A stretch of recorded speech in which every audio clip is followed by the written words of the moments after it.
Yeah, I read something about that, which is kind of weird because I'm so not like a trendy person. I'm like, oh gosh. Oh, I guess me? yeah, they're coming for me finally. But Okay, we're live. yeah. Oh, great. Okay, we'll talk about Mount Pleasant later. Happy Excellent. Monday, friends. It is I, your beloved virtual bookseller, Megan Graves. I'm very jazzed to introduce you to Tara Campbell. She is a writer, a teacher. She has been a Delio Fellow and the fiction editor at Barrel House. She received her MFA from American University, Go AU, in 2019. She is the author of a novel, Treevolution, and two collections, Circe's Bicycle and Midnight at the Organtorium. And her new book, Political AF, a Rage Collection, was released by Unlikely Books on August 7th. It's available on charmsleybooks.com. Tara, welcome to Between Two Succulents. Thank you so much for having me in the comfort of my own home. Isn't it a delight? The commute to this armchair is just the best.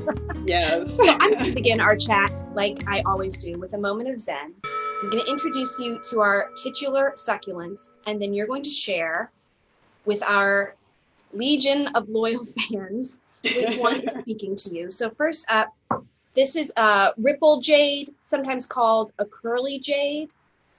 When it is, quote, happily stressed, this is the description I read today, it will turn, the edges of the leaves will turn like a reddish purple color, which you can see. I don't know if you can see it because my webcam is really terrible, but some of my leaves are starting to turn. So I guess I've successfully stressed this plant out. And then number two has a very long name, but it's colloquially known as a warty echeveria, the warty plant. And the only way to propagate it is to behead it. Oh, Apparently it gosh. doesn't propagate from leaves. So if you want to propagate it, it just grows on a tall stalk and then you just hack it apart. So Wow. pretty violent, but pretty interesting. It's got all these little carbuncles on there. Oh, So that looks so cool. Tara, ripple jade, warty plant, which one is singing the song of your heart? You know, given my collection, as much as I like the idea of decapitation and, you know, political events, I think I'd have to go with the jade, the warty, was it warty jade? Ripple jade. Ripple jade.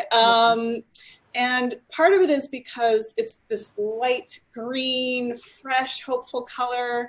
And you mentioned the reddish tinge. I have I'll just tip myself up here and show you Maxine. Maxine is my philodendron who has been with me for about 20 years in this place for just a little over 10, as I mentioned, but sometimes her leaves also get a reddish tint to them. So I feel like they're, you know, they're soulmates. Yes. Tara, I have to say, when I first started talking to you, I thought that was wallpaper. this This is all I would have been talking to you before this. Is this philodendron? This is a philodendron, and it all started in one pot about, you know, about this big.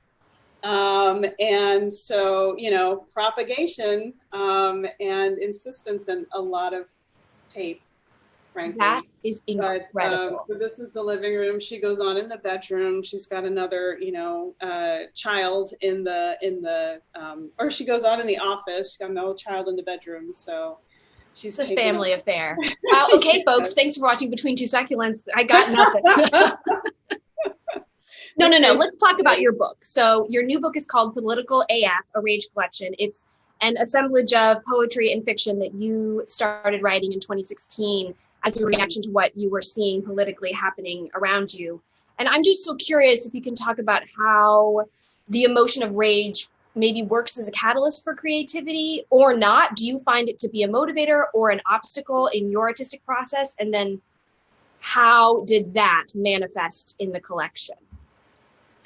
Yeah, I mean, at various stages, rage can be both catalyst and obstacle. And like so many people, I'm always on this tightrope between wanting to stay informed and wanting not to be eaten up by rage and outrage at what's going on in the world. And so some of the way I exercise that anger is by putting it on the page. Writing is how I do my best thinking. You know, for some people it's the shower. For me, it's a Word document. So for me, it can be productive when I just sit down and let it flow and get it out of me before it curdles me inside. And then either I will go and refine it and really, sort of write angry, edit more informed, or if it's just going to be a rage piece and I'm just going to save it and just let it live its best life in my hard drive. So I love that, though. I love the idea of writing angry, editing informed. In practice, sometimes you just got to let a thing be. It is what it is. So speaking of which, we're going to take this opportunity to channel those passions a little bit for the benefit of one lucky fan. So it's time for our lightning round. Here's how it works. If you answer the next 3 questions correctly in the allotted time, one political AF viewer on the Charm City Books Instagram is going to win the prize of a lifetime, Charm City Books magnet. It's a colorful beacon of hope for their fridge or whatever ferromagnetic surface they choose to utilize. I forgot I put that joke in there. Oh, that's good. Okay. So, Tara, let's focus up. Are you ready? All right. I am ready. I'm ready for this challenge. I am ready as well, because time starts now. Question 1. What do you do to calm yourself when you feel yourself suffering from information overload? Step away from the monitor. Sometimes I do need to go on an information diet and get out for a walk, read some fiction. And when I'm feeling really stressed, I take out the needles and knit. That's something that Mom taught all of us kids when we were young. And so sometimes it can be really therapeutic just to feel like you're being productive, but not taking in new information when you're already like up to here with it. So those are my things. Yes, that is correct. Question 2, speaking of reading, what is one book that inspired you and one book that entertained you during the lockdown? Well, gosh, I just happen to have 2 books next to me here. Yes, that's just wild. So these books both inspired and I will say engaged me, because they're not just sort of entertaining, but one is Sabrina and Karina, and I'll show her name because I would just mangle it. Kali Fajardo-Anstine. It was a finalist for the National Book Award, and it's a collection of short stories that Julia Alvarez described as, she described her as the Alice Munro of the High Plains, the Toni Morrison of Indigenous Latinas. It's just such rich language and compelling stories. It kind of reminded me of why I wanted to write in the first place. And then another story, like a lot of authors, I will go to a reading and come home with as many books as I sold. So this is one I read at a reading with author Stephanie Allen, DC area author. It's called Tonic and Balm. And it's centered on medicine shows, which are different from carnivals and circuses. And so she captures this strangeness of the experience. And as a Black writer, she's also able to fold in the added complications of being a Black performer in this unique environment. So these are 2 books that really just captivated me and kept me going. Awesome. You nailed that. You got 100 extra points for shouting out a local author. You are correct. We're moving on to question 3. For those viewers who want to be political AF, what is one action you recommend they take to get started? Okay, I have like a cascade of actions. Multiple plans, because we need multiple plans in this day and age. So one, if you haven't already done so, register to vote. If you've already done that, request a mail-in ballot. And if you've already done that, figure out if your state or municipality offers drop boxes and make sure you know where they are, and so you can get to one, because with what's going on with USPS, who knows? It's anyone's guess. And that's step 4. If you've already done all of that, continue to put pressure on the USPS Board of Governors and let them know that we cannot have the mail service interrupted for any reason. And I can drop a link in the chat or send it to you for contact information for the Board of Directors, or for the Board of Governors, I should say, and even a form letter that you can use language from to make it as simple as possible. Yes, awesome. Send that to Joe or I, and we will get it posted. Okay. Tara, that's 3 for 3. You're correct. Folks watching on IG Live, this is a true triumph. Direct your eyes. Direct your eyeballs to the chat. Who really just couldn't remember the word for vision. Direct your eyeballs to the chat on IG. Joe is about to announce the winner. That person can pick up their magnet at the store, IRL, in person, any weekday between 11:30 and 6. Or when you're ordering Tara's book, TarasBooks.com, in the comments, oh, look at that plug. In the comments, just mention that you're the magnet winner, and they'll throw it into your package. Okay, Tara, moving back to you. So what's next in your world?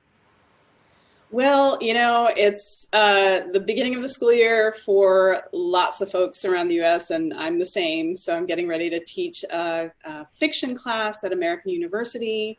I'm finishing up a class at Politics and Prose, and I will be reading flash fiction submissions for Barrel House Magazine. We're having a special funky flash call that's coming up this weekend.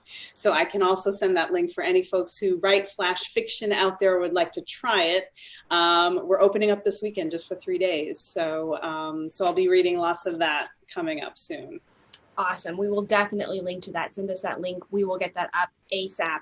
I have been dying to ask, because I found this on your website. Can you tell us what is 12 Angry Lips and how can people get involved? Okay, well, I'm going to see if I can show you. I know this ties into when you mentioned earlier that you knit sometimes and you're really frustrated. I was like, ding, ding, ding, Yes. ding, ding, ding. Yes, Even more so now. I have, if I can do this, yes, there it is, there they are. So these are the Angry Lips. And so I found this pattern for lips by an artist online, and I'll send a link to her stuff as well, but she made these wild designs, and I'm like, I'm feeling a little wild and frustrated here with the current state of affairs. So I started knitting these lips, and I turned it into a fundraiser for causes like the ACLU, oops, there you go, and the National Negro College Fund and Legal Defense Fund. So there are all kinds of lips that I'm knitting. There's even like a frustrated, you know. So yeah, so there's information on how to get these lips, make your donation and get these lips on my website, taracampbell.com. And all the money is going to socially conscious organizations that are seeking to keep us free and alive in these tumultuous times. So thank you. In no particular order. Right. Tara, that's awesome. So you're the goddess of links. So send us your links. We will link to all of them. We will spread the word near and far. And we'll put that in the show notes, and we'll put it in our comments on YouTube. Tara Campbell, just what a joy. Thank you for chatting with me this evening. Thank you so much for having me, and congratulations on your best of. Joe, should I say something about it? Do you want to? Oh no, I was going to do this to him anyway. So Tara's reading my mind. Joe, do you want to do a little walk-on roll and tell the people? Shout it out, man. Okay, so Charm City Books just found out today that they won Best of Baltimore bookstore, which is a big effing deal. Yeah. I was asking Joe if they were like campaigning for it, because I know in DC, like the Best of DC, it's like fiercely competitive, and it is in Baltimore too, and people like campaign like it is a political election. So this is awesome. So customers of Charm City Books, you rock. You already knew that. What a delight. So yeah, it's been a good week. Tara, delight to talk to you. Her book, Political AF, A Rage Collection, is available on charmskybooks.com. I'm Megan Graves, your friendly neighborhood bookseller, reminding you sometimes self-care means letting that rage flow. Also, sometimes it means watching a lot of trash TV. Maybe that's what I'm doing tonight. So I gotta go. Bye, guys.